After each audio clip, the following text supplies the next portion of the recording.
All right, you guys, this has been a highly anticipated guest to come and meet you guys. Alex Storako.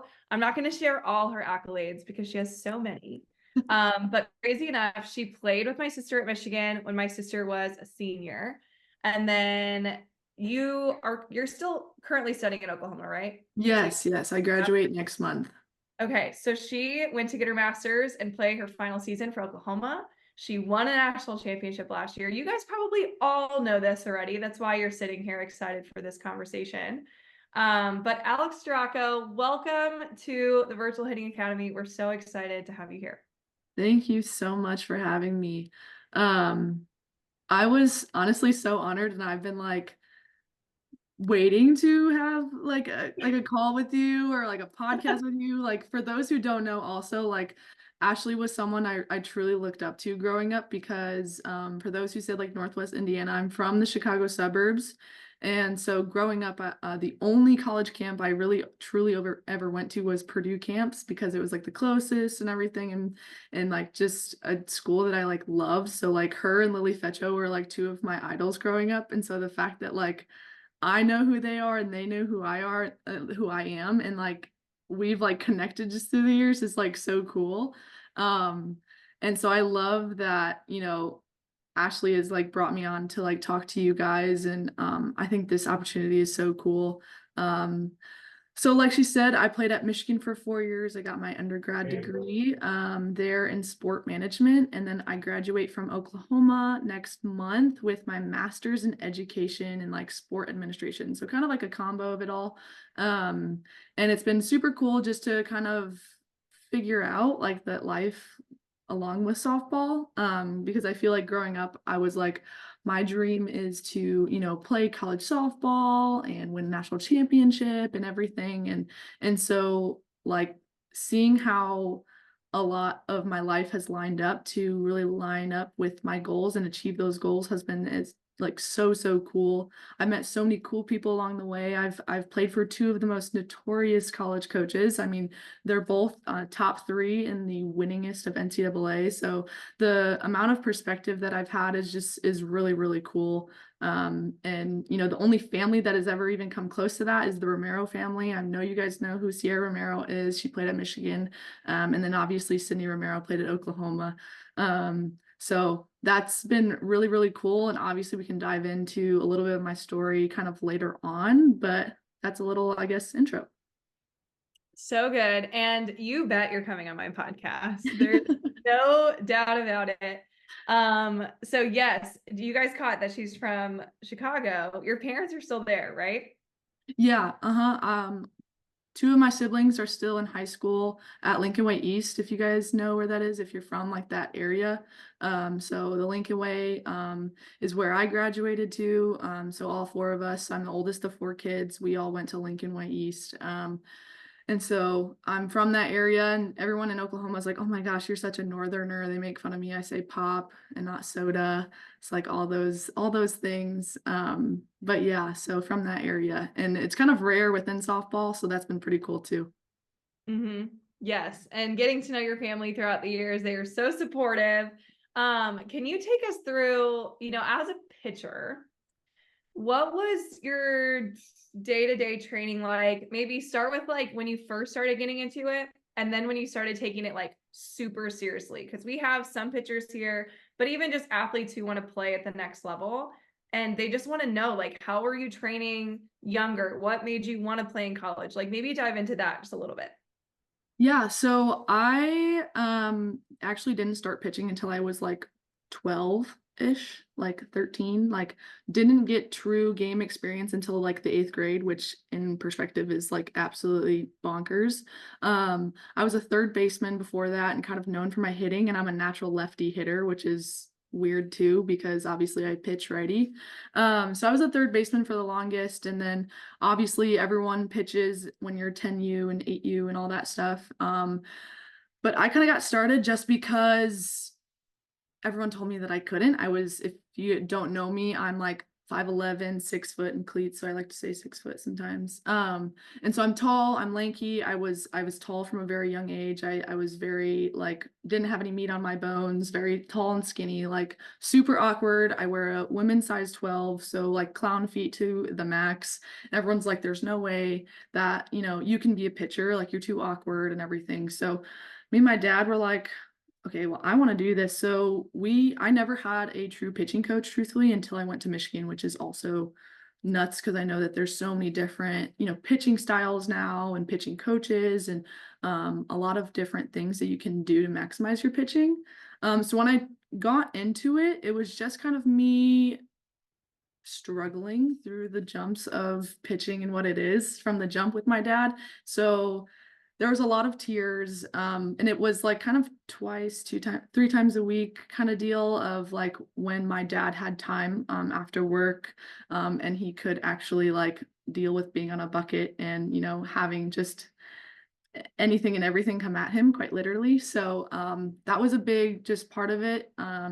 And then with that came a lot of just like travel ball controversy of like, oh, well, we don't want you pitching on our team.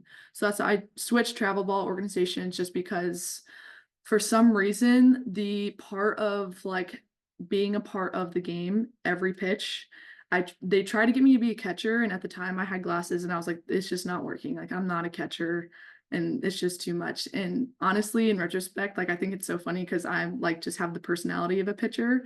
Some people can be like princesses or whatever, and I just think it's so funny because like being a pitcher, I just feel like just fits me. I like being a leader. I like kind of having that control and being able to kind of like take the game into my own hands. I think some of the most frustrating parts is like if we lose a game and I couldn't do anything about it. And so I think that's what brings like me being a pitcher. I just totally grew into that role. And so I pitched kind of starting in my 8th grade year, in middle school. And so kind of brought into that. I went to high school and we were actually pretty good and we went kind of deep within my first year. And I think a lot of it came with just the fact I didn't know what I was doing. So it was like the frustration of one, not knowing what I was doing within pitching at all. Two, I'm a freshman pulled up on varsity. And so you have just like players that, don't want you up there, parents that are mad, and a lot of that aspect that obviously can play into just the sport of softball and just sports in general. And so I think just like that kind of adversity and me being able to form kind of a chip on my shoulder of a lot of people doubted me was something that still drives me to this day. And I'm able to kind of find a little bit of like that being like that diamond in the rough, is kind of how I look at it. But I feel like my motto throughout my career has always been like playing with a chip on my shoulder, and proving people wrong. I think that's what has driven me the most when it comes to my success and like that want to be the best that I can be is like the fact that I don't have the typical branding of a pitcher of like not being 6'2". I was told I was too short to be a pitcher. I was told I was too skinny to be a pitcher. I was told like so many things in my life, like, oh, you won't get past like playing in a mid-major.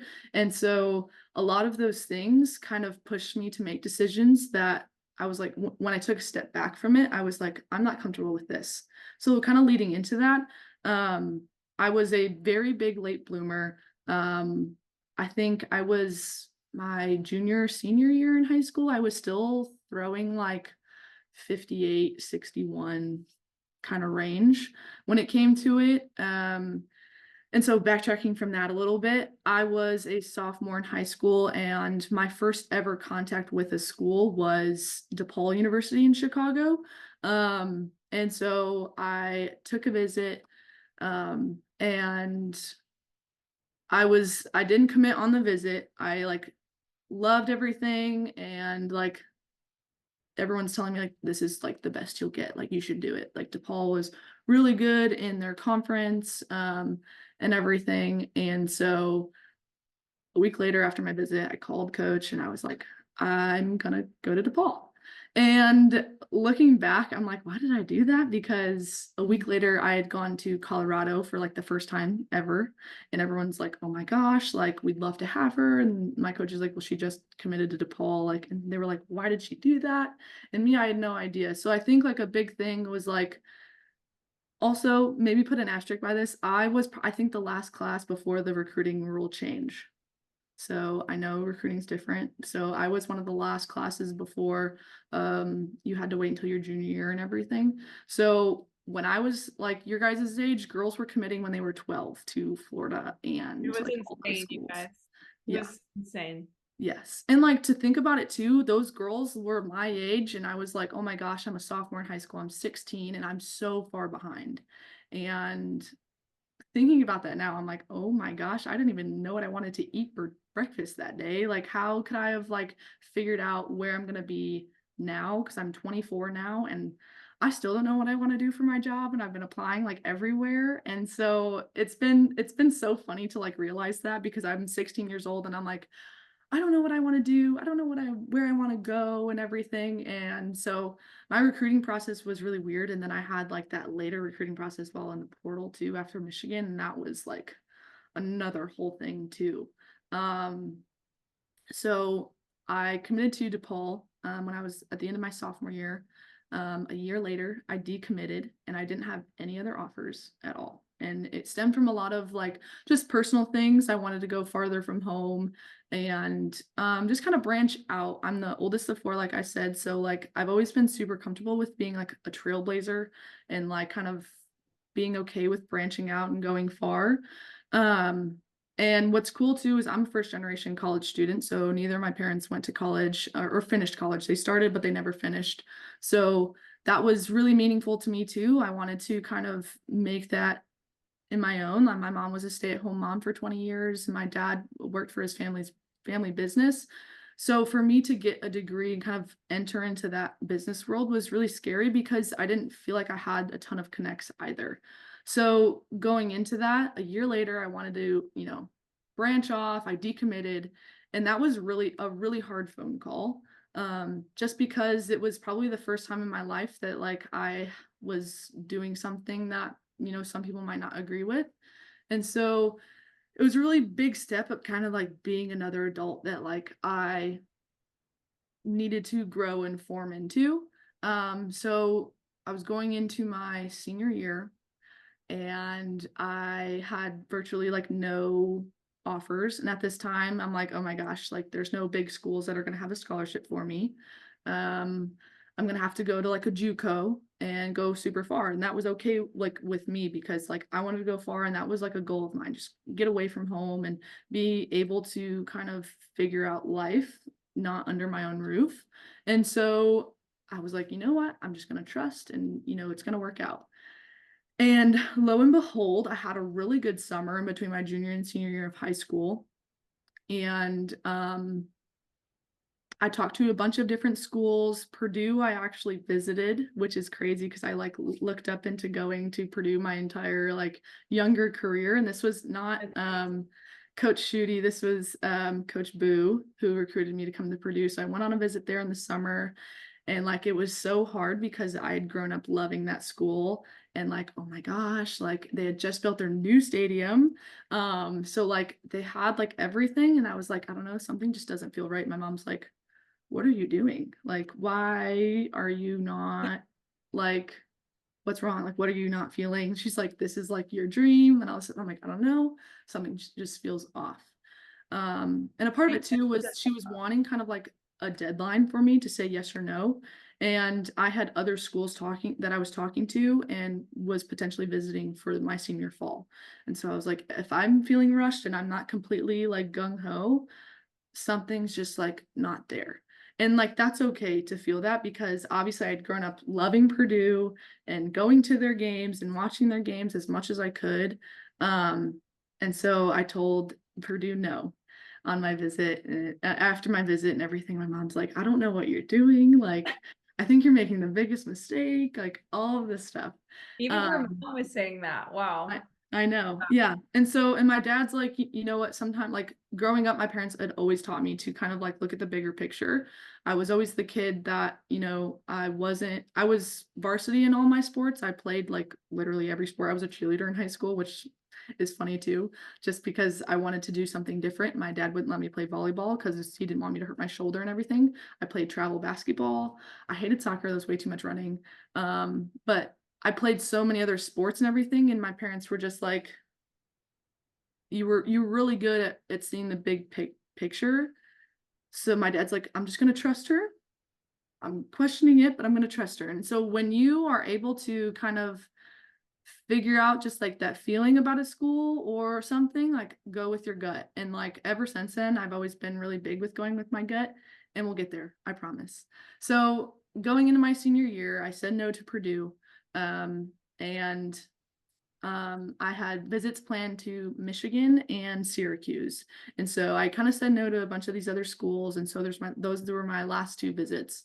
And Michigan found me because the assistant at the time, she's the head coach now, Coach Thole, Bonnie, she was from my area in Chicagoland and has just like the biggest family ever. And one of her brothers saw like a high school article of mine in the newspaper and sent it to her and was like, hey, you should like check out this kid. And so she was in town for one of her family's wedding and stopped by a game and was like, I like what she has to like, just the energy she has on the mound in a game and her presence and everything. So she called Hutch up and everything and got me on campus. And I visited campus like the first weekend of October. I mean, everything I think was like just aligned. They had a scholarship available because the former pitcher that was committed in my class, she decommitted because she wanted to move with her boyfriend to Germany. And so they had a scholarship open, and I was like, oh my gosh, they have a scholarship open. It's Big Ten, it's football. I love any other sport. I'm a huge football fan. And they weren't too good at the time either, but I was like, it's the big house. It's like literally like an additional seventh wonder of the world when it comes to like college sports. And there's so many details that I'm like just leaving out, but trying to get to like the big points. But they played Michigan State, so it was like a huge rivalry game in football too. And I talked to Hutch before we even went to the football game, which is supposed to be like the big seller. And I was like, yeah, I want to play here.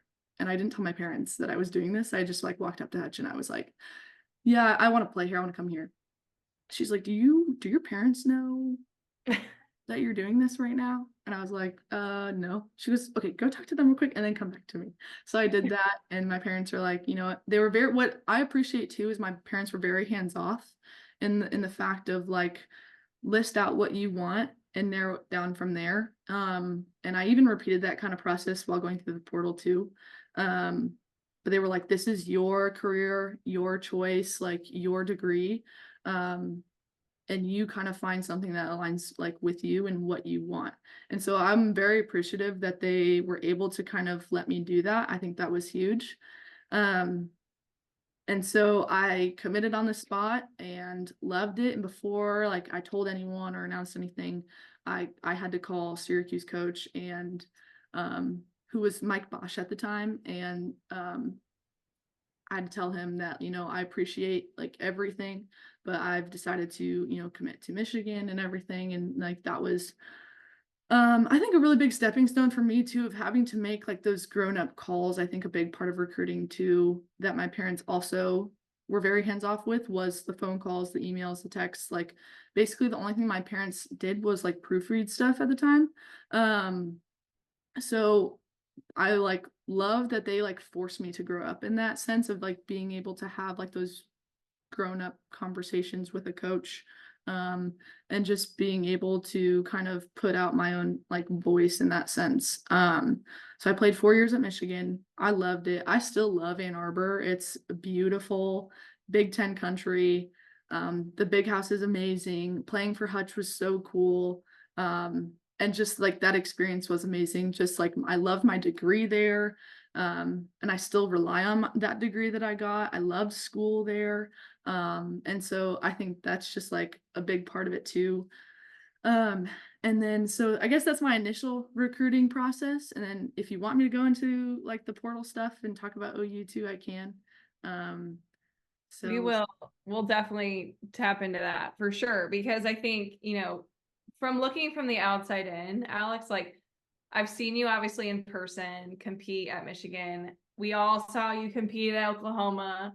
But like even that dominance factor, which I want to kind of get into here, like that I saw from you, it like you as an athlete, you were still that dominant presence. But like I feel like when you put on that OU uniform, what you were talking about with like people doubting you, a lot of people doubt Oklahoma. A lot of people want Oklahoma to lose. Like it's so wild to me how like once you're really good at something, all of a sudden there's a huge target on your back. But like I feel like in that environment, Alex Storako thrives. Like I think just from my point of view.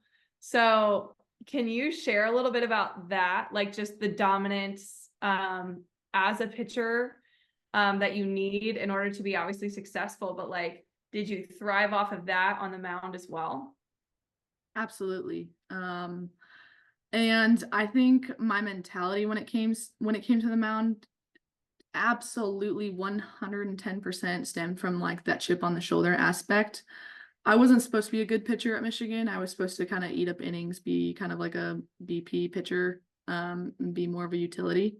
And so I think what took me from being good to great was focusing on the details of pitching, and really diving into absorbing what, Coach Brundage had, for me in a lot of ways. Big thing I always struggled with was location. I thrived with my spin. And so there was a lot of little things that I dove into. And so that was a big part of it, playing with like a no chip on my like a chip on my shoulder. Um, and in classic Hutch way too, we had a book to read every Christmas break.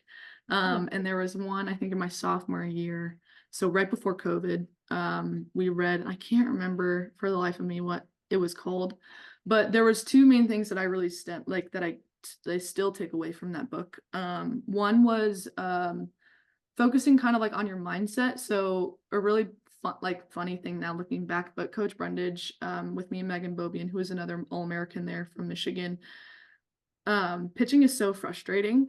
Absolutely. It's like if it was easy, everyone would do it. And that's why everyone by the age that they're 12, they all quit.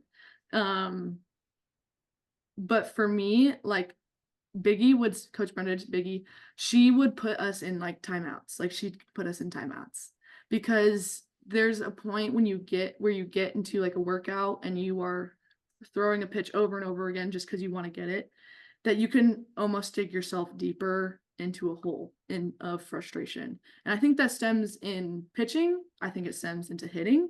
I think it like softball is so much of a mental game, and people don't think that. Like obviously like hitting a moving ball is like so hard. Pitching to a hitter that knows all of your pitches, really hard. But when you dive into the 90% of the game that's above the shoulders, that's when you go from good to great. And so with this book, we bought into the timeouts, and I benefited from like the timeouts of like walking away, go getting a drink of water, and just like taking a lap and just like calming down and like think about anything but softball. And I think that is so beneficial. Another one was like a stoplight mentality. So through a workout, Biggie would kind of, check in with me like, okay, red light, green light, yellow light. And we were also like super in tune to that. And I'd be like getting frustrated, but I wasn't like at a red light yet. And I'd be like, Biggie, I'm kind of in the yellow zone. Like I'm getting frustrated. And like, for me, I'm a talker. I'll talk things out, and probably a lot of my workouts were more me just like talking through it instead of throwing through it. That was really big. And so when I bought into that, I was able to kind of keep track of like where I was in the mental zone, within a workout, within a game, even during games. At Michigan, we have like a tunnel behind our dugout. And so I would go to kind of like take a few lengths during an offensive inning and like just calm myself down when I got frustrated.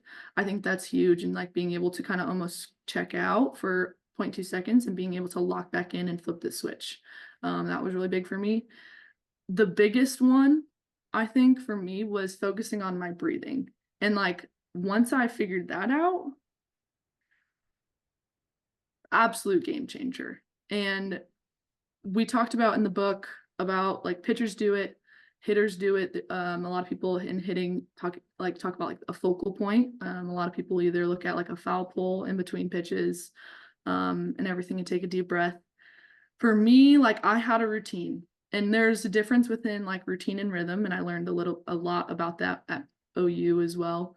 But within my routine, I was very in depth of like, okay, like I do like how many outs to my catcher and my center fielder. And I take a deep breath at the back of the circle. I spin the ball in my hand and I walk up to the pitcher's mound, take another huge breath, get the sign, and then I go. And it was very much of me being in tune of not only like my routine, but a rhythm that I had. And so you can be in a good rhythm, but if you go too slow trying to get into that routine, you're off. You can get into a rhythm, but then speed up because of maybe the game's getting really good, or there's just a lot of mistakes happening, and you start to speed up the game. And speeding up the game just kind of lets the game get out of control. And I think when I figured out how to like slow it down enough to get back into my rhythm, that was huge. Obviously, there's a ton of other details like physically that go into it. But when I bought into taking a deep breath, that was like something so simple that really helped me a ton. And so I literally just helped out with the Oklahoma camp last night, and girls are pitching with, you know, me and Coach Rocha, and they are just like cardio pitching. And I'm like, hold on, catch the ball, take a step, breathe, and then do your motion. And they are still like going at it. And so I literally stopped our pitching session and I was like, you guys need to breathe. I know you're doing it because you guys are panting by the end of everything. Like, breathe. And like they were like looking at me like I had four heads, and the fact of like I told them to slow down. And I think like a lot of girls, especially your age, like we just get so frustrated, or we get so mad, and like we just like speed up, and like we were like, oh, if I don't think, like it's fine. And I think like the beauty in it is like the game is like so special that if you slow it down and take control of it yourself, it brings you a lot more positive than you think. So that was a really big part of it. So that deep breath before, and every pitch in an at bat, a deep breath on the mound before everything. I take 2 before a pitch. And I even got so in sync with my catcher at Michigan, Hannah Carson, that we would take a deep breath at the same time. So when I saw her take a deep breath, I was taking a deep breath, and that's when we went. And that's how I knew we were in sync, and like we were good. And like I was able to relax and throw my game. And that was a really big part of it. And then so I learned that part at Michigan, and then at OU, like JT and Coach Rocha totally dive into that. And so we go into a completely another part of that level of like how you treat your body goes into how you play with your body. And I think that is huge too, and why OU excels in a lot of ways too. Treat it as in like everything from nutrition to stretching to sleeping, that type of stuff. Absolutely. You can practice however many hours in a day. But if you're not taking care of your body off the field, then it means nothing. So for me, I go to bed like probably like 9:30, 10 o'clock, 10:30. I'm waking up without an alarm now because I'm old, but like 7:30, 8 o'clock. And that's me now, obviously post collegiate playing. And even when I was playing in college, when I bought into cold tubs, which were horrible at first, but you get really good and used to it. When I got into the breathing aspect, when I got into the important things like zipping up your jacket in the cold weather, or making sure you're cooling down in between hot innings, like things like that, nutrition, like keeping your body fueled, and like being able to know like I'm putting good calories in, that I'm going to get the best out of my body. My body's going to recover better. Drinking a ton of water. I hated water for the longest, and I think it's harder in colder weather to like drink water for me. So like once I bought into the water aspect, like I was able to hydrate better and like go longer distance within games. And so when I bought into that, another goofy thing in college that I hated was mobility. I like stretching. I thought it was ridiculous. What are we doing? Like dynamics, like I hate them. But like when you buy into like properly stretching your body, getting your body properly warmed up and not just showing and going, it helps with not only like the health of your body, but like your longevity, your performance. Like there's so much like behind the scenes that go into it, that can help you propel so much further. So good. Just to let you guys know, the last few minutes, we're going to actually open up for you guys to ask questions. And we've covered so many bases already, like her story and the dominance of pitching. And I love that we just dove into recovery because we haven't really talked a whole lot about that yet. And I just want you guys to know, like, she pitched, you started in the national championship last year, right? Yes, yeah. You started in that game. Okay. Yes. You guys, do you guys understand that Oklahoma, obviously, you know their dominance, but like Rocha called on, I mean, I'm sure Patty made the ultimate decision, but I'm sure Rocha had to, which by the way, she was my professional coach. I don't know if I ever told you that. Yeah, Dallas Charge. She was my head coach for a season. We could talk about that later. Okay. But ultimately, you were called to be the one in that game. Have you ever like reflected on, you know, why is it that you think you were given that moment, and what did you do with it? How are you able to calm yourself down and not pitch it over the catcher's head, which I think I would do if I'm starting in the national championship game? Yeah, I mean, I still can't wrap around my head the fact that I've won a national championship because it was literally my life goal. Like for so long growing up, it was never like, oh, pro softball, because pro softball wasn't a big thing. So like winning a national championship and playing Division 1 was always like a dream. And like I still haven't rewatched the game, truthfully, which is so funny. But thankfully Coach Rocha actually texted me hours before, like it was like that morning. She texted me. It was after breakfast and she told me, she's like, you're gonna start the national championship tonight. And when I tell you, I was walking down the hall with my phone, like jaw on the floor, heart was racing, and like I don't like sweat, pit out my clothes. Like I was like, oh my gosh, I need to get this shirt off of me. Like the AC broke. Like I was like panicking, excited, like every emotion like was happening. And like that's why I appreciate she texted me, because if I would have known soon closer to the game, I don't think it would have been same like performance in my mind. Another big thing too is like we previously played throughout the season at the Hall of Fame Stadium. So like I got to slowly see like a increase in like audience and fans. So that I was kind of used to just like the noise and everything.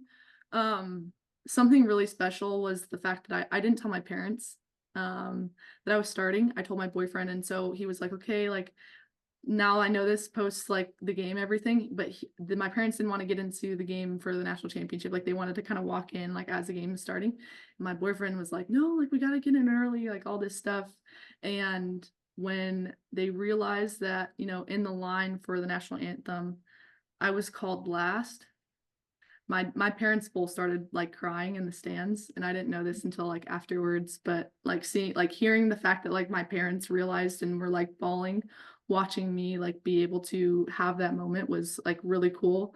And so I think that's a really big part of it. I think the performance too of like just like leading up into the national championship, it was a lot of film preparation and everything, but in the grand scheme of it, I totally took in like everything around me. I mean, I was completely surrounded by 15,000 people on, you know, the biggest networks playing like against Florida State, who was a school that I was looking at in the portal. So like for it to completely come full circle and for me to have that moment, like I don't think I'll ever forget it. And just like the roar and like the buzz in the stadium and everything, like I don't think it could ever be duplicated. It was probably one of the most cool moments of my life. And so I'm very, very grateful that they were able to give me that moment, and just something to reflect on. Love that. And you were able to, I'm sure Richa like helped you remind you of the breathing part, remind you of these things. Cause I mean, like anybody, your heart rate's probably going nuts. And like you guys here, raise your hand if you've ever, obviously none of us have had that type of a moment, but if you've had a moment where you've been called up or you're like, oh my gosh, it's my job to get the job done right now. Like I'm being called up, I'm nervous. Like raise your hand if you've had your heart rate go absolutely nuts. And tell me how many of you have had that moment. Oh, great. Now I have this stupid thing up here. But tell me how many of you have ever had a moment like that. And I want Alex to hopefully raise her hand too, where things didn't go well because her heart rate was too high. And like we've all done that, right? Like we've all had moments where like we've thrived under this crazy moment, and we've all had moments where we didn't thrive under this crazy moment. But if you guys know, Alex ended up winning that game, which is great. I mean, she obviously had other people come in and like it wasn't just her, but there's so many pieces of Alex's career that allowed her to have that moment and also feel more prepared for that moment. Am I right with that, Alex? Like, I'm sure you weren't always this incredible superstar on the mound. Like, A million percent. it took Yeah. some of that failure under pressure to get you ready for that big moment. Absolutely. My best season of my career was my junior season. That was my All-American season. And so my senior year, I had just a lot of pressure of, being kind of the go-to. And so there was moments where I was called on and I didn't get it done. And so that was frustrating, obviously coming off of like one of my best seasons ever. And then being looked at for the person to be a go-to and failing in that option, like there was so many emotions that came from it. But I know that in the long run, looking back, like it set me up for something that I could have never imagined. Like obviously I wanted to go to OU and play for a national championship. I don't think I would have ever picked that I would be the one starting and everything. And if you guys watch the national championship in that first inning, like we got into some trouble in the first inning. Like there was an unexpected like play down the line like Brito didn't get to. I snagged one in my glove. I don't think I even realized that I got from Michaela Edenfield, one of the like biggest, best hitters in the country at the time. And like it went my way because I was able to kind of calm that down and work with it. I think a big part of that too was at Michigan. We dove into that so much. We would work on our quote unquote cardio pitching. Like Coach Brundage would make us literally like, it's hard to activate or like kind of have that like moment to like practice in. So she would like reinvent it in the fact that we would do cardio, like literally do sprints and everything to get our heart rate up.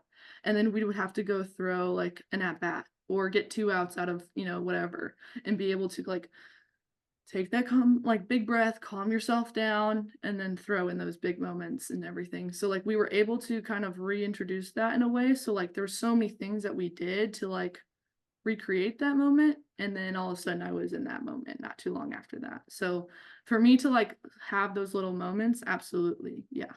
That's so good. And you guys, so obviously we hit together, we don't pitch, but there are things about pitching and the way that she was just talking about Biggie was taking them through like getting their heart rate up and then having to go perform. What the heck did we just do in our last hitting session? Do you guys remember? That exact same thing. Yeah, like y'all were huffing and puffing, and because we did a little bit of like squat jumps, and I was like, okay, go get 3 hard hits.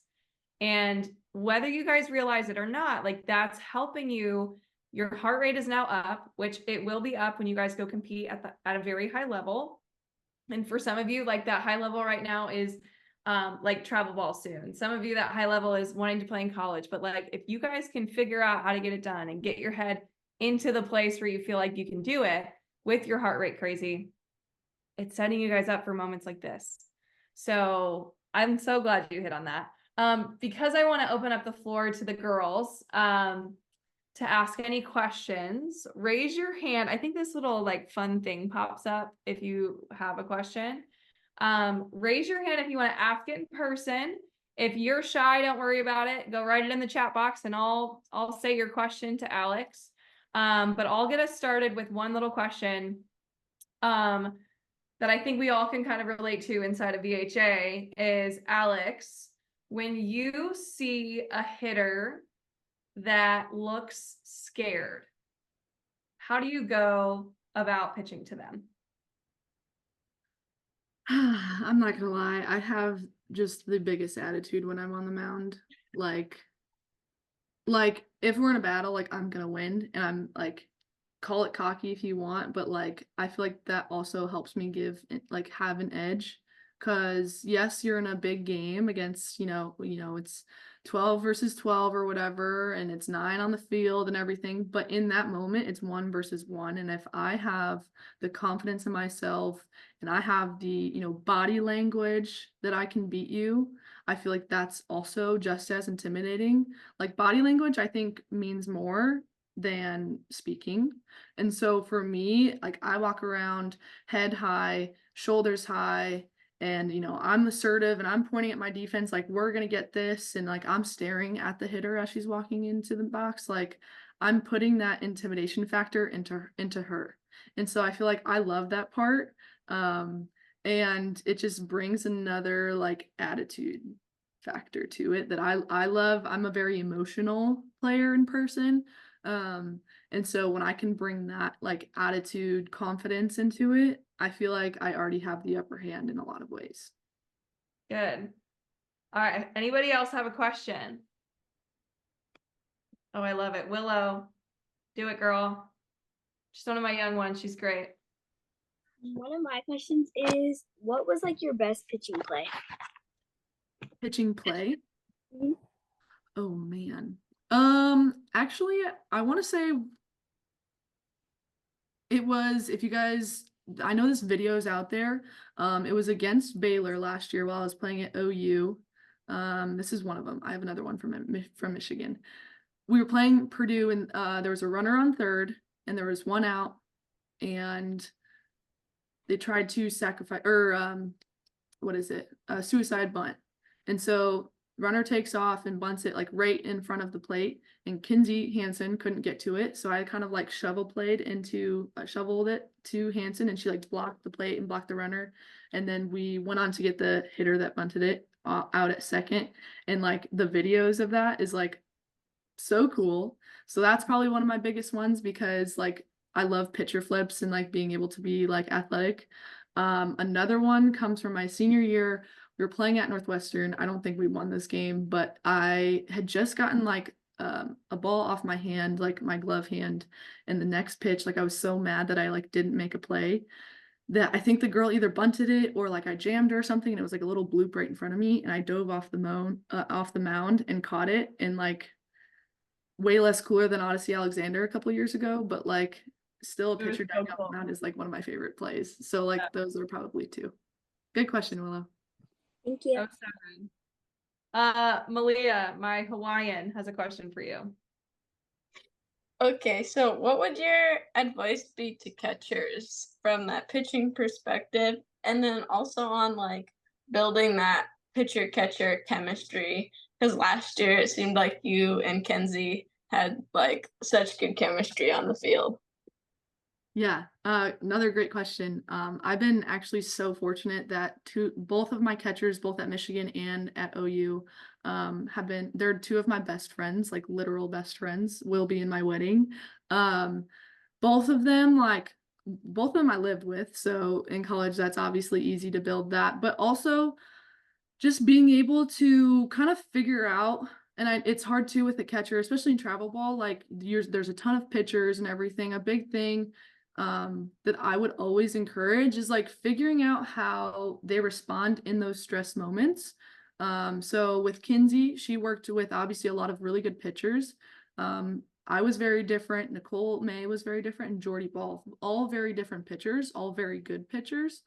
So when Jordy needed like Kinsey to come out to her, it was okay, let's go, like let's grind, like we're gonna kick some butt and everything, like very like hardcore. Me, if Kinsey was coming out to the mound, like 99.9% of the time, she was like, hey, what do you want to get for like dinner after this? Or can we like dress up and like go to dinner or get some coffee next week? It was something like totally outrageous. And she, like, for me, like I needed to like laugh and not think about softball. And Nicole May, she's like very kind of in between. It just kind of depended on the day because like she was known as like Nicole. She was like icy, like very stone cold face, where me and Jordy were a little bit more of like that fiery, spicy kind of pitchers. So when you are able to figure out how to like handle your pitchers in those, specifically the stress moments, I think is huge, because every pitcher is different and we all have a little bit of princess in us. So like dealing with that, I think is big. But then also being able to connect with them outside of softball, and like you can be completely different than your pitcher.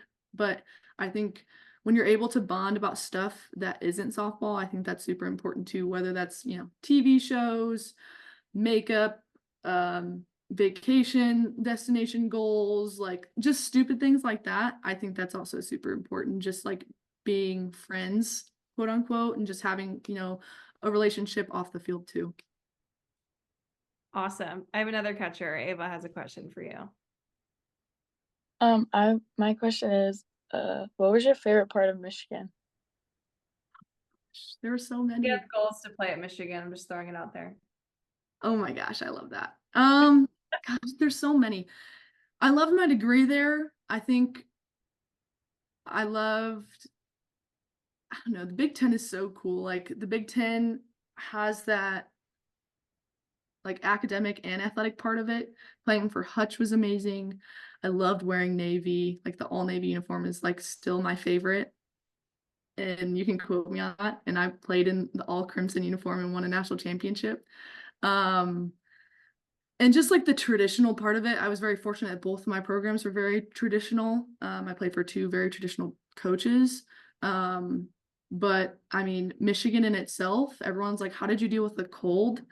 But Michigan summers make everything worth it. Like I stayed on campus throughout the summer and like worked out and everything with our strength coach. And like the summers in Michigan are like so beautiful. And just like that, it just has a different like atmosphere in Ann Arbor, and it felt like just a different world for me, and I love that. Perfect. We're a little over time, so I'm gonna have to buy Alex some Starbucks for tomorrow. You're good. Presley asked a question in the chat. She said, have you ever had any mental blocks while pitching, and how did you get through it? Absolutely. Yeah, a big thing for me was I couldn't like understand why I couldn't have control over my rise ball. A big part of like who I am as a pitcher is my rise ball, my changeup. And when my rise ball is on, lights out, we're doing great. I think a lot of it stemmed from, I thought it was like my arm, my spin or something. For me, when I realized that a lot of my really good pitches stem from like my leg power, my leg drive, that took me really far as well. That's something I still remind myself as. Like there's Faith Canfield, she's an assistant there now, and I would have like this little like cue to myself of like drive forward. And she came off the field. I came off the field one day and she was like, it looks like you're trying to be a DJ. Because I'm like this, and my like physically like out loud, like I'm like drive forward. She was, you look like you're being a DJ. So like that, like little cues like that really helped me get through those mental blocks. But it's okay having those mental blocks. I say that like if you're a pitcher, you're gonna buy into the tears when you start, and you're still gonna cry when you have those frustrations later. And sometimes you just need a break. Like some people like think they need to throw more. Like for me, if I took like a week off and like forgot about it for a little bit and then got back into it, that's when I felt like that pitching block kind of went away on its own. So good. And my hitters over here that sometimes when we focus too much in our hands, we slow ourselves down. Same thing. If we focus on our legs, a lot of times, you know, we can solve all these problems. So I just love how these, you know, I was a pitcher in high school, so it's not like I never pitched, but like there are so many similarities from Absolutely. and physical. But I love this so much. All right. Alexis, do you want to ask your question? So have you ever like been compared to like a pitcher that's like one of your like closest friends, and like having to like kind of battle for like a spot in like on the team and like in a game? Yeah, absolutely. I think I've been put in a lot of situations, whether that was growing up and even in college. And And I feel like the difference between, like when I was younger and in college, you kind of lean on each other as pitchers and know that, you're all here to do the same thing, which is win. And I know it's different when you're younger and in travel ball because it kind of has a little bit more of that individualistic feeling to it. I know this is always kind of like a hard situation, but being able to kind of leave it all on the field is a really big aspect. And just know that, like, for me, when I was able to switch it on and off as soon as I stepped in the lines was always a big part of it. And just know that, like, if you leave it all on the field, then, there's really no if, ands, or buts about it. Like, let your game talk. Ooh, we should definitely drop the mic right there. Let your game talk. No doubt about it. Any other final questions for Alex, you guys? These were so good. Such good questions. Yeah, you guys had awesome I'm questions. really proud of it. You guys represented us really well, y'all. Really well. Malia, my girl, ask it. Do it. Quickly, I mean, you've been around like some of the best players in the game. What does it take to get to that level? That's a great question. And there's so many things that I could say, and I feel like the biggest one that I'm going to say stems from, I did a camp with Jocelyn Allo. Everyone knows who Jocelyn Allo is, right? She's from Hawaii. I did a camp with her in Nashville, and I was like fangirling in an aspect of like, oh my gosh, like I'm good enough that I can put on a camp next, like with Jocelyn Allo and be like cool. Like people look at me like how they look at her. And I was like, that's so cool. But as we were both telling our stories, when she was talking, a big part of it was the fact of both her and I, whether that was hitting or pitching, we had that drive within ourselves. It wasn't our parents being like, hey, you should go do extra work, blah, blah, blah. Like, you should go work out or, focus on this. Like, me and her both, like, listening to her story, like, the drive has to come within you. No one can force you into it. And I think when I look around me, that is what drives a lot of the really big elite players, no matter the personality, the talent and everything. Like, their drive and their want to be good at softball stemmed from them, and it wasn't from their parents or their siblings or anything like that. If you want to be good, you're going to put in and want to put in the extra work to go the extra mile because it's going to take you the extra mile. My youngest sister, she could be really good at softball, but she just didn't want to do the extra work, and it really frustrated my dad a lot. He's like, she's just not like you. Like, she just wants to hang out and travel and go to the hotels with the swimming pools. She's really young. And it was frustrating for him, but I think it stemmed from the fact of he was so used to me being like, hey, Dad, I know you just got back from work, but like, can we please go pitch at the field, or can we go work out, or can you throw some short hops to me? Can you, like, I wanted to grow. Like, I saw something on TV, like I was like, ooh, I want to do that. Can we go practice it like right now? He's like, right now? Seriously? You want to go? Like, it was things like that. So when you are able to find the drive within yourself, I think that's a huge separator instead of someone forcing you to go do it. If you have someone forcing you to do it, then I think maybe like take a step back and kind of think about, okay, do I really want this or do I not? And I think that stems from a lot of different aspects into your life too. But find the drive within yourself and want to be better, and you're going to find yourself like take it to the next level. So good. And for some of you guys, I know this sounds crazy. This might not be softball. Like, it might be piano that like excites you, like I'm just throwing out an instrument, but that's the goal of life. I feel like is to go find things that just you're passionate about and that you just want to go be great at. Like, obviously Alex and I, like, this was our thing. Like, softball is our thing. I wouldn't still be in softball. She's still playing professionally. Like, it's our thing. We've wanted to find any avenue to get as good as we possibly could at it. So if that's softball for you, amazing. Keep doing what you're doing. You may not see the results tomorrow, but you will in the future. Just trust that. I love everything about this conversation. Okay, so Alyssa had a question. Alyssa, do you want to ask this question, girl? Okay. I feel like you need to because I love you so. Okay, here we go. How do you feel when your infield's behind you and when you're pitching? Like, when you know you're throwing an outside pitch, like do you know your second baseman will get that ball? Mm. Yes, like so you're talking about like that trust aspect. Yeah. So I think the biggest thing is I'm gonna reflect mostly at like my time at Oklahoma because I mean that defense is just insane. I also had some of like the greatest infielders behind me, outfielders. I mean, I had Jada Coleman in center who robbed home runs like it was nobody's business. Alyssa Brito at third was unreal. Grace Lyons at shortstop and Tiara Jennings at second made double plays look like, I mean, they were, riding a bicycle. Like it was so easy. And I'll never forget when I first got to campus, I was at practice, obviously taking reps, and I was like jaw to the floor, like, you guys do this in practice too? Like, this isn't just like a big moment thing. And so when I was able to see them work hard off the camera and like when it wasn't game time, that's when I was able to just naturally like trust my defense, along with the fact of we communicated on defense like no other.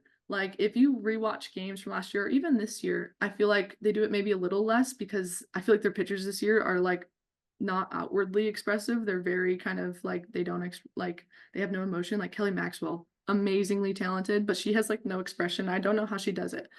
But like you'll see the defense and maybe you're not hearing what they're saying, but they're like pointing to each other. It's like, hey, I got this, or like if I get this, I'm going to you. And they're pointing to each other. And me when I'm on the field, like I point to my defense and I talk to my defense in between every pitch. So when you constantly have that communication, that forms a bond of trust, whether that's off the field, on the field kind of deal.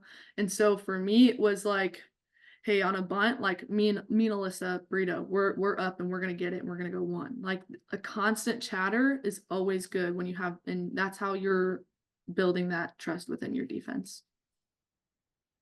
Amazing. You guys blew me away, and I know you blew Alex away with your incredible questions. Alex, Absolutely. where do you like to hang out and where can people follow you? Because I know they're just gonna all follow you right now. I have a very unique name, so you can just put first and last name Alex Storako, and I'm on, Instagram, Twitter, TikTok is my big one too. I put a lot of stuff out there. And you'll see just a lot of personality. Don't be scared to have that personality too when it comes to recruiting. Hustle, be yourself, and don't be shy. Those are my three big ones when it comes to recruiting, showing coaches that who you are is who you are. And have fun with it. Like that's the most important thing when it comes to softball. Have fun with it, find joy in it, and when you're not, take a step back. Go do something else. Go get ice cream, go shopping, then come back to it. Because like Ashley said, like we have been lucky enough to that softball is our thing. Like my sister, who could be really good, and it's frustrating that she could be really good at softball, she's really good at, painting. Like that's like she's very artistic in her ways. And like I wish I could do that. I don't have a creative bone in my body, but like that's her thing. And so like find your thing and like full force dive into it, have fun. Bingo.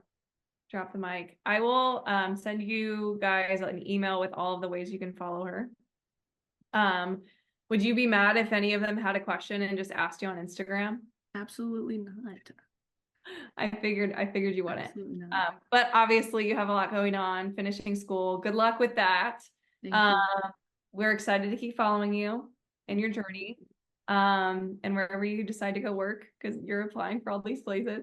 I know. I am still playing professionally though, so if you guys find yourself in Oklahoma City, come watch the Spark. And we're traveling to some places. So you're in Chattanooga, Tennessee. I think we're traveling there. We're traveling to New York. So a lot of cool things coming up within pro ball, and I'm excited to kind of be along for the ride too.